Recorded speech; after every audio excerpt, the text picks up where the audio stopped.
오늘도 하나님의 은혜가 저와 여러분에게 함께하기를 기원합니다. 예수님께서 로마가 보낸 총독 본디오 빌라도에게 재판을 받고 계십니다. 빌라도가 질문합니다. 35절 말씀에 빌라도가 대답하되 내가 유대인이냐? 내 나라 사람과 대제사장들이 너를 내게 넘겼으니 내가 무엇을 하였느냐? 내가 무엇을 하였느냐? 그러자 예수님께서 대답하십니다. 예수께서 대답하시되 내 나라는 이 세상에 속한 것이 아니니라. 만일 내 나라가 이 세상에 속한 것이었더라면 내 종들이 싸워 나로 유대인들에게 넘겨지지 않게 하였으리라. 이제 내 나라는 여기에 속한 것이 아니니라. 아멘. 예수님께서 내 나라를 말씀하십니다. 예수님의 나라는 하나님의 나라입니다. 하나님의 나라를 다른 말로 천국이라고 합니다. 많은 사람들이 천국에 가고 싶어 합니다. 그런데 한 가지 사실은 간과합니다. 그건 뭐냐면 천국에는 주인이 있다라는 사실입니다. 천국에는 주인이 있습니다. 그래서 아무나 들어갈 수 없습니다. 주인이 있으니까 주인의 허락을 받아야지 들어갈 수가 있습니다. 이건 마치 우리가 사는 집과도 같습니다. 우리 집에 누가 들어올 수 있을까요? 가족이 들어올 수 있죠. 그리고 허락받은 사람들만 들어올 수 있습니다. 만약에 허락받지 않은 사람이 들어가면 어떻게 하나요? 쫓아내지요. 경찰을 부릅니다. 그렇게 하지요. 마찬가지입니다. 천국은 주인이 있습니다. 아무나 들어갈 수 없고 주인이 허락하는 사람만 들어갈 수 있습니다. 그러면 천국의 주인은 누구일까요? 천국의 주인은 하나님이십니다. 그리고 하나님께서 아들 예수님께 왕권을 주셨습니다. 그러면 천국의 주인은 누구입니까? 하나님의 아들이신 예수님이 천국의 주인이십니다. 그래서 예수님께서 내 나라라고 말씀하신 것입니다. 그러면 천국에는 누가 들어갈 수 있을까요? 천국은 예수님의 나라이니 그 나라에 속한 사람이 들어갈 수 있는 것입니다. 다시 말해 내 백성, 예수님의 백성이 들어갈 수 있는 곳이 천국인 것입니다. 예수님의 백성은 누구일까요? 예수님을 영접한 사람이 예수님의 백성입니다. 주보를 보시면 요한복음 1장 12절 말씀 있죠? 같이 한번 읽어보겠습니다. 영접하는 자, 곧 그 이름을 믿는 자들에게는 하나님의 자녀가 되는 권세를 주셨으니 아멘. 영접하는 자, 곧 그 이름을, 누구의 이름이지요? 예수님입니다. 예수님을 믿는 사람은 하나님의 자녀가 됩니다. 하나님 나라에 들어갈 자격을 주십니다. 예수님을 믿는다는 것은 이런 것입니다. 예수님께서 나를 구원하기 위해서 하나님께서 보내신 하나님의 아들 그리스도라고 아는 것입니다. 성경에 기록된 대로, 성경이 알려주는 대로 아는 것입니다. 그리고 하나님께서 아들 예수님께 하늘과 땅을 다스리는 권세를 주셨습니다. 그럼 예수님은 누구예요? 예수님은 왕이시죠. 예수님은 왕이십니다. 왕이신데 어떤 왕이시냐면 나를 구원하는 왕이십니다. 그러니까 예수님께서 이제 나의 왕, 나를 구원하시는 나의 왕, 나의 주가 되신다고 아는 것입니다. 첫 번째도 아는 것이었고 두 번째도 아는 것입니다. 첫 번째는 성경이 알려주는 대로 아는 것이고 두 번째는 그 예수님께서 나의 왕이 되신다고 아는 것입니다. 그리고 세 번째는 뭐냐면 왕은 자기 백성에게 뭘 주죠? 법을 줍니다. 법을 줍니다. 백성은 왕의 법에 순종하며 삽니다. 예수님께서 나의 왕이 되시고 나의 주님이 되시니 또한 나에게 무엇을 주실까요? 법을 주시는 것이죠. 내가 너희를 사랑한 것 같이 너희도 서로 사랑하라. 이 법을 주시는 것입니다. 그러면 나는 이제 예수님을 나의 왕이라고 고백하며 사는 사람들이니까 예수님께서 주신 법에 어떻게 할까요? 순종하며 사는 것이죠. 순종하며 사는 것입니다. 이것이 예수님을 믿는다는 것입니다. 예수님을 믿는다는 것은 예수님과 이런 관계가 생겼다는 것입니다. 예수님은 나를 구원하신 왕이십니다. 나는 구원받은 백성입니다. 이게 믿음입니다. 이게 믿음입니다. 그리고 이 관계가 생겼기에 예수님의 말씀에 순종합니다. 예수님께서 나에게 사랑하면서 살라고 하십니다. 그러면 나는 그 말씀에 순종하며 사랑하며 사는 것입니다. 그게 구원받은 백성이 사는 모습입니다. 지난주에 설교 후에 마침 기도할 때 제가 이렇게 기도를 하였습니다. 하나님께서 예수님 안에서 우리를 사랑하신 것 같이 미워하는 사람을 사랑하며 살게 하옵소서. 예수님 안에서 우리를 용서하신 것 같이 미워하는 사람을 용서하며 살게 하옵소서. 예수님 안에서 우리에게 은혜를 베푸신 것 같이 미워하는 사람에게 은혜를 베풀며 살게 하옵소서.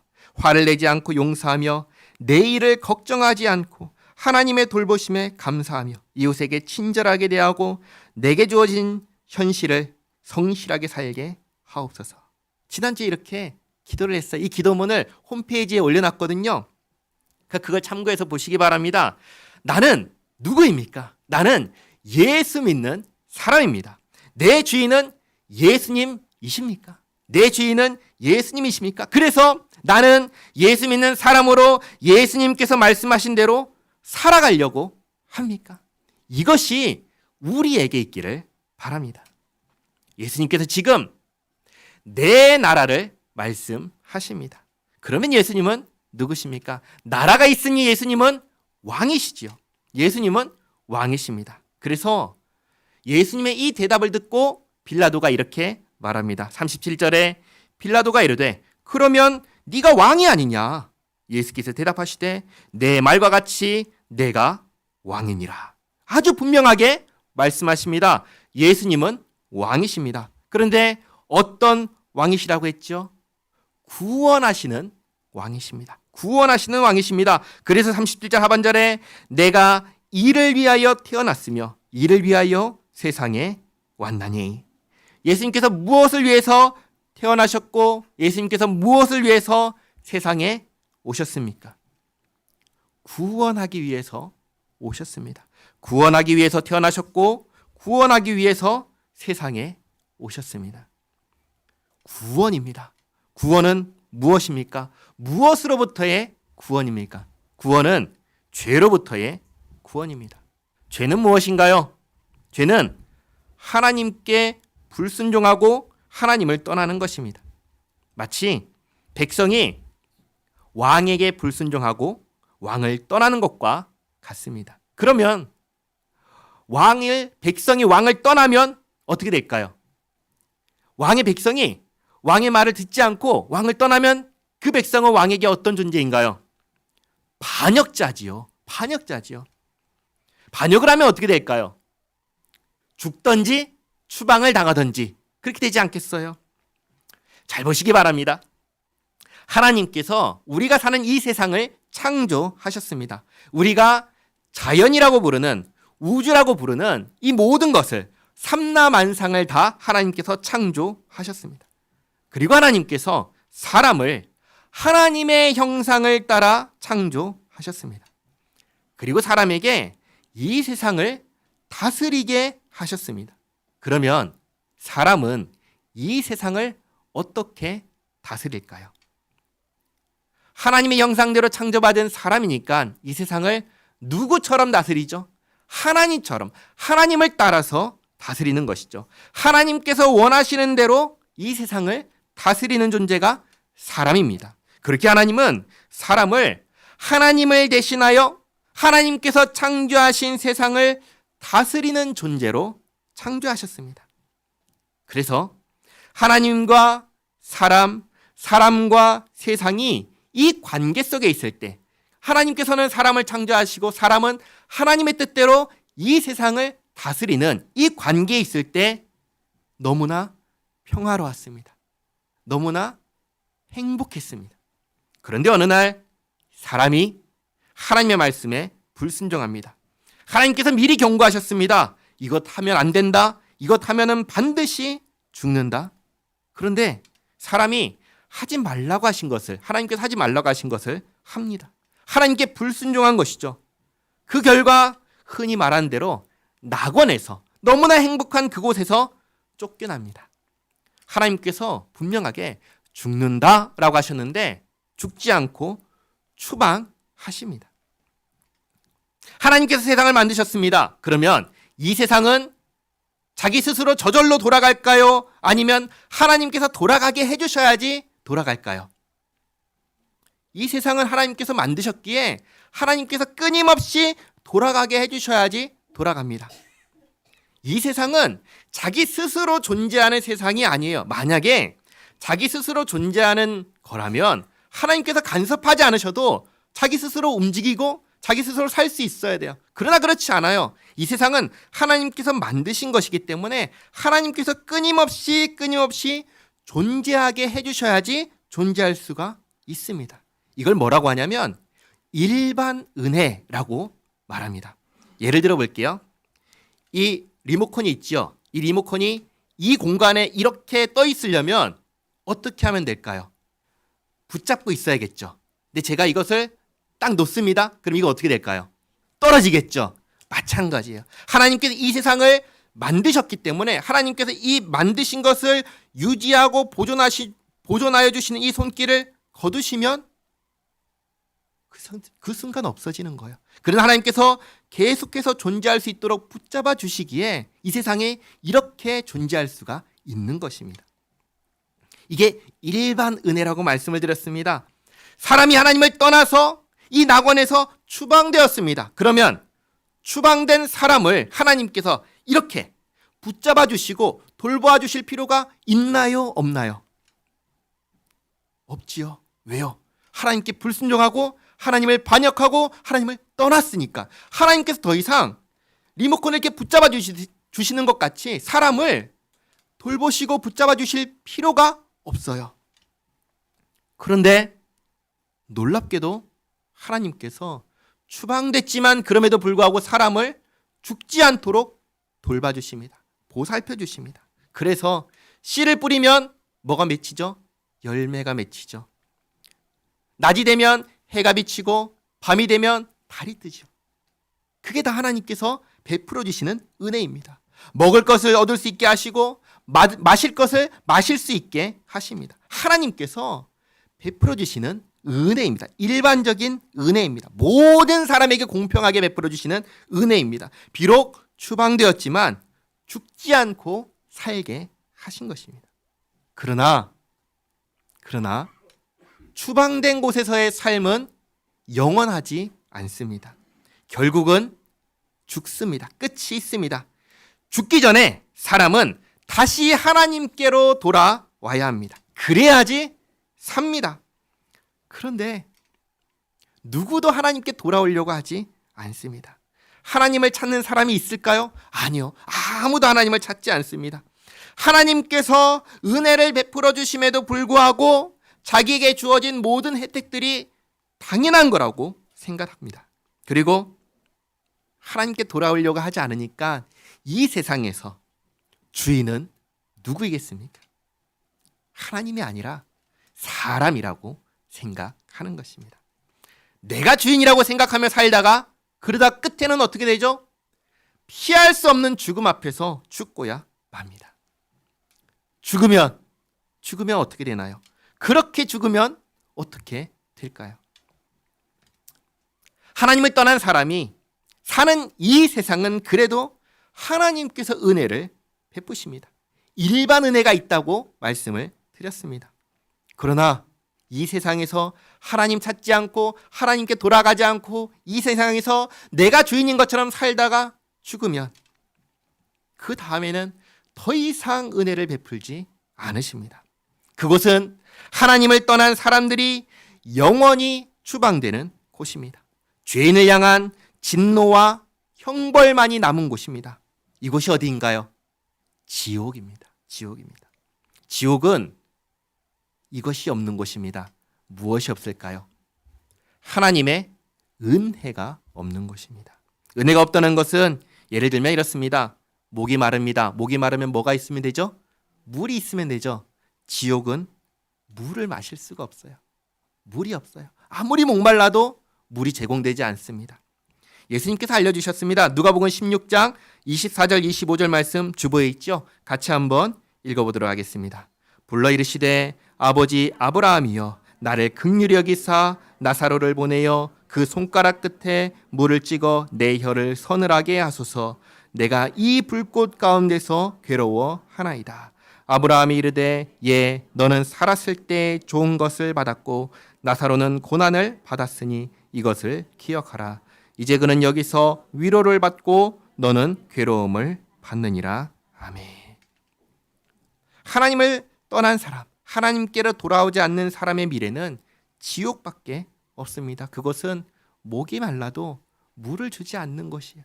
더 이상 은혜가 없는 곳이 지옥입니다. 그래서 이것을 멸망이라고 말합니다.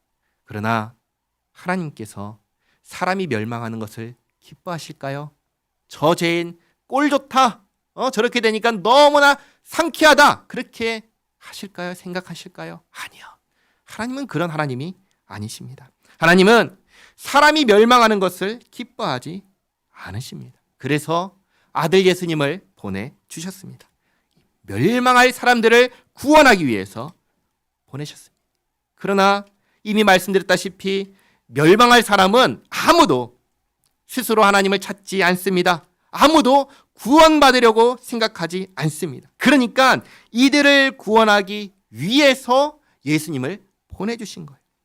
그래서 예수님께서 죄인이 해야 되는 모든 것을 대신하게 하셨습니다.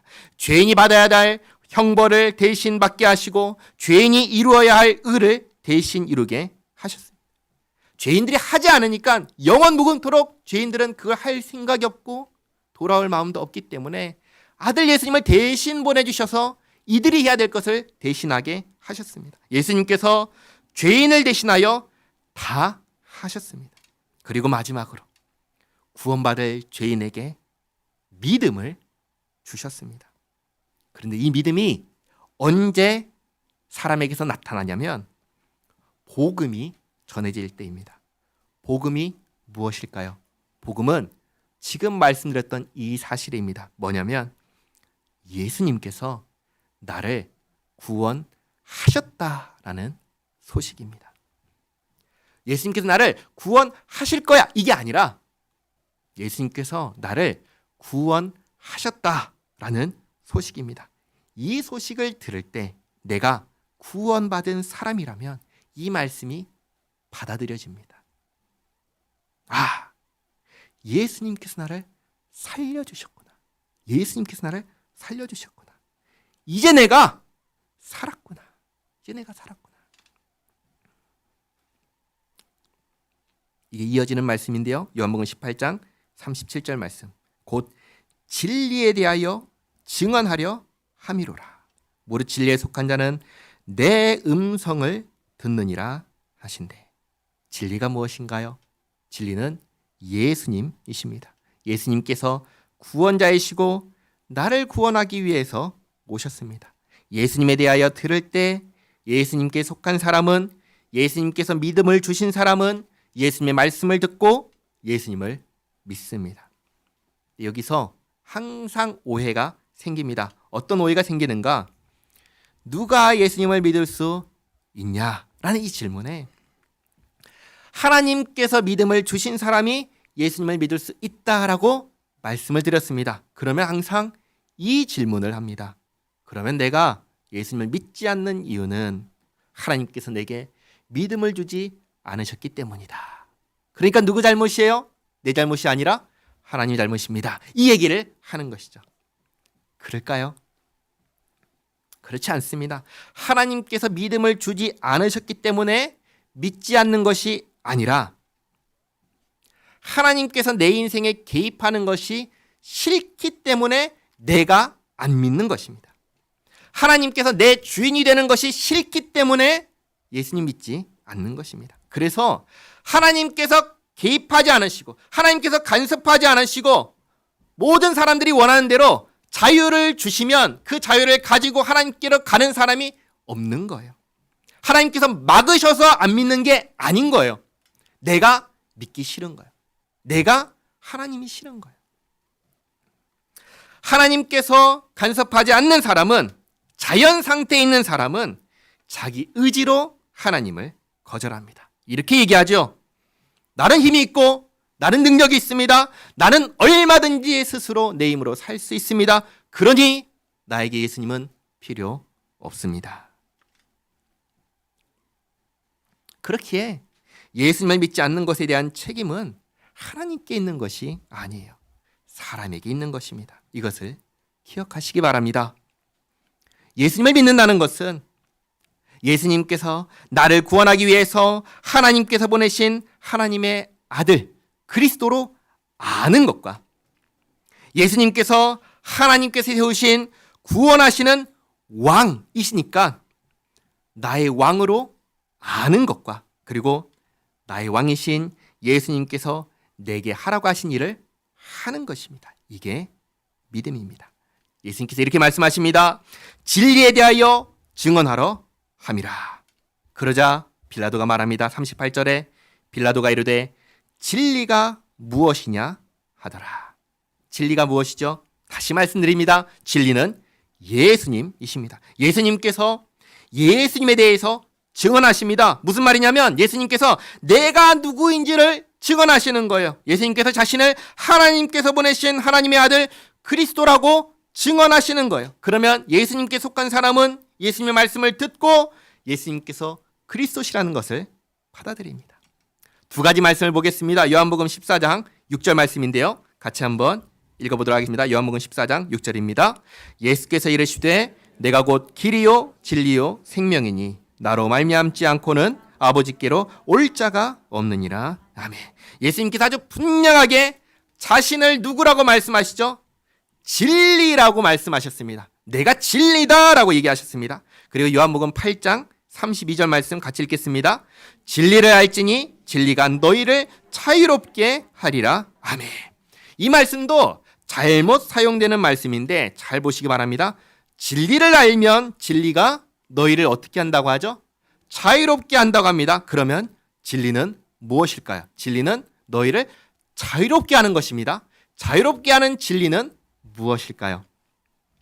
예수님께서 이어서 이렇게 말씀하십니다. 마태복음 8장 34절부터 36절까지 같이 읽겠습니다.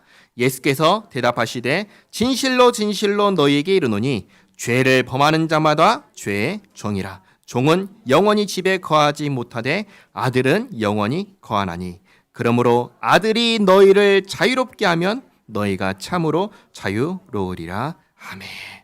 누가 너희를 자유롭게 하면 너희가 참으로 자유롭게 된다고 하시죠? 아들이, 그렇죠? 아들이 너희를 자유롭게 하면 너희가 참으로 자유롭게 된다. 아들이 누구죠? 예수님. 너희를 자유롭게 하는 진리는 무엇입니까? 예수님이십니다. 하나님의 아들 예수님이십니다. 그리고 예수님으로 인해 자유를 얻는 너희는 누구인가요? 누구였던 사람들이죠? 죄의 종이었던 사람입니다. 죄를 범했던 사람입니다. 그러니까 결국 예수님은 누구십니까? 죄를 범하는 자, 죄의 종, 죄인을 구원하기 위해서 오신 분이 바로 예수님이십니다. 예수님은 구원자이십니다. 빌라도가 예수님께 질문합니다. 진리가 무엇이냐? 진리가 무엇이죠? 우리는 압니다. 진리는 예수님이십니다. 예수님께서 나를 구원하기 위해서 하나님께서 보내신 하나님의 아들 그리스도이십니다. 이것이 진리입니다. 이 진리를 빌라도가 듣나요? 못 듣나요? 못 듣습니다. 못 듣고 이 말을 하고 나갑니다. 38절 하반절에 이 말을 하고 다시 유대인들에게 나가서 이르되 나는 그에게서 아무 죄도 찾지 못하였노라. 그래도 빌라도가 진실 한 가지는 말했습니다. 뭐냐? 나는 그에게서 아무 죄도 찾지 못하였다. 그런데 유대인 권력자들은 예수님을 풀어줄 생각이 있나요? 없나요? 없습니다. 그래서 빌라도가 이렇게 말합니다. 39절에 6월절이면 내가 너희에게 한 사람을 놓아주는 전례가 있으니 그러면 너희는 내가 유대인의 왕을 너희에게 놓아주기를 원하느냐 하니 그들이 또 소리질러 이르되 이 사람이 아니라 바라바라 하니 바라바는 강도였더라. 이게 사실은 빌라도가 꾀를 낸 거예요. 꾀를. 바라바와 예수님 중에서 명백한 죄인은 누구일까요? 누가 봐도 이건 나쁜 사람 누구일까요? 바라바예요. 바라바입니다. 그러니까 두 사람 중에 한 사람을 풀어준다면 당연히 예수님을 풀어주라고 할 거라 생각했습니다. 왜요? 이 사람은 나쁜 사람이거든요. 누가 봐도 나쁜 사람이기 때문에 당연히 예수님을 풀어줄 거라고 생각하고 말을 한 건데, 유대의 권력자들은 예수님이 아니라 강도 바라바를 풀어줄 것을 요구합니다. 빌라도의 생각이 빗나간 것이죠. 그러면 도대체 왜 이렇게 이들은 예수님을 죽이고 싶어 할까요? 세 가지 이유가 있습니다. 세 가지. 첫째는 뭐냐면 율법을 범했기 때문입니다. 예를 들면 이렇습니다. 유대인들은 안식일을 철저하게 지켰습니다. 안식일에 일을 하면 안 됩니다. 일정 거리 이상 가면 안 되고 특정한 행동을 하면 안 됩니다. 예를 들면 밭에 들어가서 이삭을 비벼 까 부수면 이게 뭐예요? 일한 것으로 간주해서 처벌했습니다. 환자를 고치는 일도 마찬가지입니다. 그런데 예수님께서 이 모든 일들을 거리낌 없이 하셨습니다. 그러면서 뭐라고 말씀하시죠? 내가 안식일의 주인이다 라고 하셨습니다. 마태복음 12장 8절 말씀 같이 읽어볼까요? 인자는 안식일의 주인이니라 하시니라. 아멘. 그러니까 이 말을 듣는 유대의 권력자들 입장에서 예수님은 누구예요? 율법을 범하는 자입니다. 그렇죠? 그리고 두 번째로 예수님은 성전을 어지럽히셨습니다. 성전을. 예수님께서 성전에 들어가셔서 노끈으로 채찍을 만들고 양과 소를 다 내쫓으시고 돈 바꾸는 사람들의 손에서 돈을 다 엎으시고 이렇게 말씀하셨습니다. 내 아버지의 집으로 장사하는 집을 만들지 말라. 그러니까 성전에서 그동안 자연스럽게 일어나고 있는 모든 일들을 중지시킨 거예요. 요한복음 2장 14절부터 16절까지 말씀 같이 한번 읽어보겠습니다. 성전 안에서 소와 양과 비둘기 파는 사람들과 돈 바꾸는 사람들이 앉아있는 것을 보시고 노끈으로 채찍을 만드사 양이나 소를 다 성전에서 내쫓으시고 돈 바꾸는 사람들의 돈을 쏟으시며 상을 엎으시고 비둘기 파는 사람들에게 이르시되 이것을 여기서 가져가라. 내 아버지의 집으로 장사하는 집을 만들지 말라 하시니 아멘. 예수님께서 성전에서 성전을 엎으셨어요. 전부는 아니고 한 일부분이지만 성전의 기능을 일시적으로 마비시킨 거예요. 그리고 예수님께서 또 이런 말씀을 하셨습니다. 너희가 성전을 헐면 내가 사흘 동안에 일으키겠다. 지난주에 말씀 읽었죠. 그리고 또 예수님께서는 이 성전이 파괴될 것을 말씀하셨습니다. 마태복음 24장 1절과 2절 말씀 같이 읽겠습니다. 예수께서 성전에서 나와서 가실 때 제자들이 성전 건물들을 가리켜 보이려고 나오니 대답하여 이르시되 너희가 이 모든 것을 보지 못하느냐? 내가 진실로 너희에게 이르노니 돌 하나도 돌 위에 남지 않고 다 무너뜨려 지리라. 아멘. 예수님께서 이 성전이 무너진다고 말씀을 하시는 거예요. 그런데 이 성전은 유대인들에게 어떤 곳이냐면 성전은 하나님의 집입니다.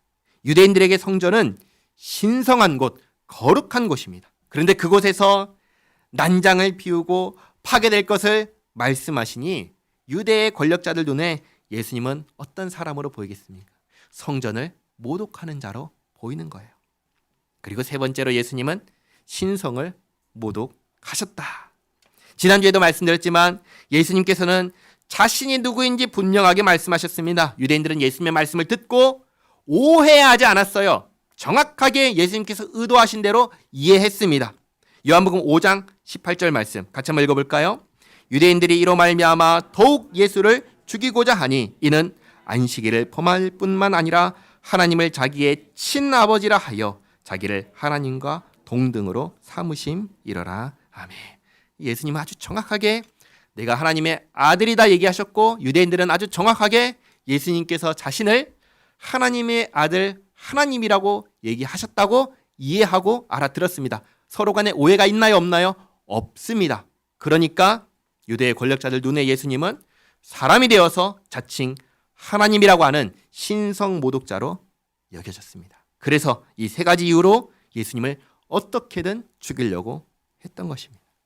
자, 그런데 이 세 가지가 다 유대의 권력자들의 생각대로 예수님께서 죽을 만한 죄를 범하신 일일까요? 그렇지 않습니다. 이 세 가지는 다 정당한 일이었다고 반박할 수가 있습니다. 첫 번째, 율법을 범했다라고 하는 점에서 예수님은 하나님께서 정하신 법을 범하지 않으셨습니다. 예를 들면 배고플 때 밭에 들어가서 곡식을 비벼 먹는 것, 허기를 채우는 것, 이것이 일하는 것일까요? 아니죠. 또 안식일에 병든 사람을 고치는 것, 이게 안식일을 범하는 걸까요? 아니죠. 하나님께서는 이 일을 금하지 않으셨습니다. 하나님께서는 이 일을 금하지 않으셨습니다. 그러면 이걸 하면 안 된다고 누가 정했을까요? 사람이 안 된다고 한 거예요. 사람이. 이걸 뭐라고 하냐면 장로의 유전이라고 말합니다. 그런데 율법은 누가 주셨습니까? 하나님께서 주셨습니다. 그러면 누구에게 맞춰야 됩니까? 사람인가요? 아니죠. 하나님께 맞춰야 되죠. 예수님은 하나님의 법을 어기지 않으셨습니다. 둘째로 성전을 어지럽혔다라는 부분도 그렇습니다. 성전을 사람들이 어떻게 만들었죠? 강도의 소굴로 만들었습니다. 강도의 소굴은 거룩한가요? 부정한가요? 부정합니다. 그래서 그곳을 향해서 부정한 곳을 향해서 부정하다, 더럽다, 이래서는 안 된다라고 하면 잘못일까요? 아니죠. 그리고 예수님은 성전을 향하여 저주하셨나요? 아니죠. 예수님께서는 이 성전이 부정해졌기 때문에 멸망할 것을 예언하신 것입니다. 그러니까 한 문제가 없죠. 세 번째로 신성을 모독했다는 부분도 지난주에 말씀을 드렸습니다. 만약에 이게 정말 중요합니다. 만약에 예수님이 그냥 사람이시라면 그럼 분명히 예수님은 신성을 모독하신 것입니다. 그러나 예수님께서 하나님이시라면 예수님은 신성을 모독한 것이 아니라 신성을 드러내신 것입니다. 자신이 하나님이심이라고 분명하게 밝히신 것입니다. 그러니까 예수님은 지금 하나님 앞에서 죄를 범하지 않으셨습니다. 그러나 유대 권력자들의 눈에 예수님은 좋아요, 싫어요? 너무나 싫습니다. 왜냐하면 순순히 자기들의 말을 따르지 않기 때문이죠. 예수님께서 오히려 자신들의 잘못을, 죄악을 드러내셨습니다. 장로의 유전으로 유대인들을, 하나님의 백성들을 더 올가매었다라는 점이나 성전에서 돈을 벌고 있다라는 점이나 사람들에게 경건하게 보이기 위해서 거룩한 척 행동하였다는 점이나 이런 것들이 다 예수님으로 말미암아 드러나 버렸습니다. 무엇보다도 자기들이 하나님을 섬기지 않고 있다라고 하는 사실이 드러나 버렸습니다. 그러니 좋아요, 싫어요? 싫지요. 그래서 예수님을 죽이려고 한 것입니다. 그런데 사람들이 예수님을 따르나요? 배척하나요? 사람들이 예수님을 따릅니다. 가난하여 먹을 것이 없는 자들에게 예수님은 먹을 것을 주시는 분이셨습니다. 병들고 귀신 들린 자들에게 예수님은 병을 고쳐주시고 귀신을 쫓아내시는, 치유해 주시는 분이셨습니다. 그리고 하나님 나라에 들어갈 자격이 없다고 생각하는 자들에게 너희가 복이 있다, 하나님의 나라가 너희들의 것이다 라고 말씀하시는 분이 예수님이셨습니다. 그러니 좋아요, 싫어요? 너무 좋지요. 주보에는 없습니다. 예수님께서 산상수훈에서 첫 마디 하신 말씀이 이거였습니다. 심령이 가난한 자는 복이 있나니 천국이 그들의 것이며. 심령이 가난한 자가 누구입니까? 산상수훈을 베풀 때 예수님 앞에 나온 사람들입니다. 그들의 상태는 어땠나요? 가난하고 병들고 귀신 들린 사람들이 예수님 앞에 모였습니다. 그 사람들이 아닌 또 다른 심령이 가난한 사람이 누가 있을까요? 지금 예수님께서는 눈앞에 있는 그들을 향해서 말씀하신 것입니다. 이렇게 사람들이 예수님을 따르기 때문에 그 사람들 앞에서 예수님을 죽일 수 있나요, 없나요? 죽일 수가 없는 거예요. 그래서 포기했습니다. 처음에 포기했습니다. 명절에는 난리가 날 것 같아. 그러니 명절에는 하지 말자. 그러나 가룟 유다가 옵니다. 예수님을 넘겨주겠다고 합니다. 그래서 그러면 이 기회를 놓칠 수가 없다라고 생각합니다. 사람들이 따르니까 우리의 법으로 돌을 들어서 쳐 죽일 수는 없고 은밀하게 로마에게 넘겨서 죽게 하자 계획을 합니다. 여기서 중요합니다. 이 계획, 예수님을 죽이려고 하는 이 계획의 배후에는 무엇이 있을까요? 바로 사탄이 있습니다. 가룟 유다가 예수님을 팔 생각을 누가 넣어줬습니까? 사탄이 넣어줬지요. 누가복음 22장 3절에서 6절까지 말씀 같이 읽겠습니다. 열등 중에 하나인 가룟이라 부르는 유다에게 사탄이 들어가니 이에 유다가 대제사장들과 성정 경비대장들에게 가서 예수를 넘겨줄 방도를 의논하매 그들이 기뻐하여 돈을 주기로 언약하는지라. 유다가 허락하고 예수를 무리가 없을 때에 넘겨줄 기회를 찾더라. 아멘. 이렇게 질문할 수 있습니다. 왜 사탄은 예수님을 죽이고 싶어 했을까요? 그 이유는 예수님의 비유에서 찾아볼 수 있는데 다음 주에 말씀드리도록 하겠습니다. 예수님은 누구십니까? 이것 하나 기억하시고 가시기 바랍니다. 예수님은 누구십니까? 예수님은 죄인을 구원하러 오신 하나님의 아들 그리스도이십니다. 예수님은 저와 여러분을 구원하러 오신 구원자이십니다. 그래서 누구든지 예수님을 믿으면 예수님을 나의 주, 나의 왕, 나의 하나님으로 영접하면 누구든지 구원을 받습니다. 나는 예수 믿는 사람입니다. 나는 예수님 안에서 구원받은 사람입니다. 이 사실 안에서 이제 하나님의 아들과 딸이 되었으니 나를 권하신 하나님의 말씀에 순종하며 이 땅에서 하나님의 뜻을 이루며 살아가는 우리 모두가 되기를 바랍니다. 기도하겠습니다. 좋으신 하나님, 은혜에 감사합니다. 나는 죄인입니다. 이 세상에서 살기 위해서 하나님을 제외하고 다른 모든 것을 찾고 구하며 살아가는 죄인입니다. 하나님을 제외하고 다른 곳에서 행복이 있고 평안이 있을 거라 생각하며 살아가는 죄인입니다. 결코 찾을 수 없는 안식을, 평안을 하나님 밖에서 찾아다녔습니다. 그렇게 멸망을 향해 나아가는 멸망할 인생이었습니다. 그런 우리를 불쌍히 여기시고 또 그런 우리를 사랑하셔서 아들 예수님을 보내주신 은혜에 감사합니다. 예수님께서 이 땅에 오셔서 자기만의 새로운 가르침, 새로운 종교를 만드신 것이 아니라 이미 오래전부터 무수히 많은 선지자를 보내셔서 계시하여 주셨던 하나님의 말씀을 성취하셨습니다. 우리를 구원하겠다 하셨던 그 말씀을 이루셨습니다. 예수님은 우리를 구원하기 위하여 하나님께서 보내신 하나님의 아들 구원자 그리스도이십니다. 하나님, 우리가 예수님을 믿는 사람으로 하나님을 예배하며 이 세상을 살아갑니다. 이제 참된 행복과 평안이 하나님께 있음을 알았사오니 하나님 안에서 평안을 누리며 살게 하옵소서. 하나님께서 하나님의 자녀를 돌보신다는 사실을 기억하며 우리의 인생을 하나님께서 돌보아 주신다는 사실을 기억하며 내일을 염려하지 않고 내일을 걱정하지 않고 감사하며 살게 하옵소서. 이제는 주님의 자녀가 되었사오니 주님께서 우리에게 베풀어 주신 대로 이웃에게 베풀며 원수처럼 여기던 이웃을 위해 기도하며 그렇게 하나님의 아들과 딸로 살게 하옵소서. 그러한 삶을 통하여 하나님의 나라를 보고 듣고 경험하고 누리는 우리 모두가 되게 하옵소서. 예수님의 이름으로 기도하옵나이다. 아멘.